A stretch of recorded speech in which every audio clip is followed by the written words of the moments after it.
Shalom para penguji, nama saya Sherlyn, saya dari kelas 9A, senior absen 29. Tokoh yang saya pilih adalah Rasul Paulus. Paulus adalah seseorang yang lahir di Tarsus. Dulu ia bernama Saulus. Ia berkewarganegaraan Romawi dan pindah ke Yerusalem. Karena ia adalah seorang Farisi dan berpegang teguh pada hukum Taurat, ia mempertahankan kepercayaannya dan tidak menyukai orang Kristen. Sehingga ia menjadi pemimpin pasukan untuk menghancurkan kekristenan, dan namanya pertama kali disebutkan dalam peristiwa perajaman Stefanus.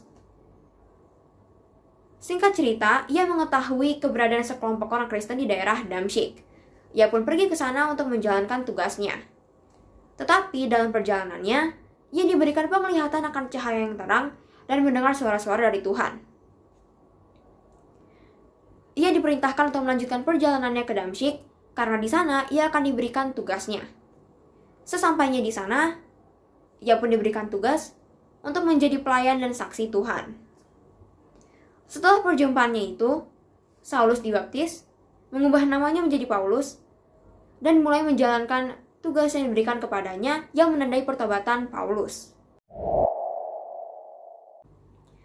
Setelah mendengar kisah pertobatan Rasul Paulus, tentu saja ada banyak sekali hal yang bisa kita ambil baik dari kisahnya maupun dari Rasul Paulusnya sendiri. Hal-hal yang baik harus kita ambil dan kita jadikan teladan untuk kehidupan kita sehari-hari maupun untuk kehidupan rohani kita.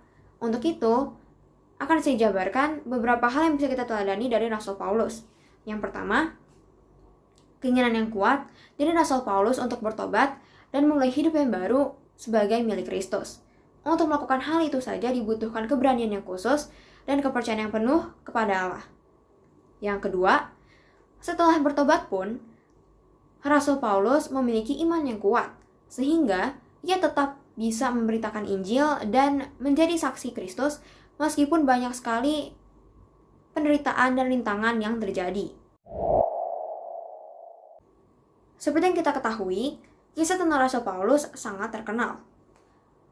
Rasul Paulus sudah menjadi inspirasi bagi banyak sekali orang, terutama orang yang mulai mengikuti Yesus. Rasul Paulus dapat menjadi inspirasi dengan kesaksiannya tentang bagaimana hidupnya diubahkan, serta ia menjalankan misinya bahkan sampai hari terakhirnya. Ia banyak mengajar dan memenangkan orang-orang bagi Kristus.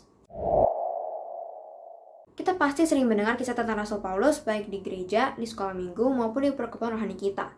Tetapi, apa yang biasa kita lakukan? Tentu saja mendengarkannya. Terus, mengabaikannya bahkan melupakannya. Padahal, ada banyak sekali nilai positif yang bisa kita ambil dan kita teladani dari Rasul Paulus. Nah, untuk saya pribadi, hal yang akan saya lakukan sebagai bentuk meneladani Rasul Paulus adalah yang pertama, mau memulai hidup yang baru di dalam Kristus. Tentu saja melakukan itu semua tanpa ragu-ragu. Yang kedua, mengasah iman saya dengan percaya dan terus mengandalkan Kristus dalam segala aspek kehidupan.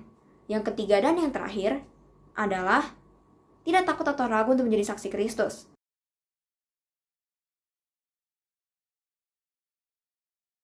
Terakhir, saya ingin mengucapkan terima kasih karena sudah menonton video ini. Semoga bermanfaat dan dapat dijadikan inspirasi untuk kita semua. Sampai jumpa dan Tuhan memberkati.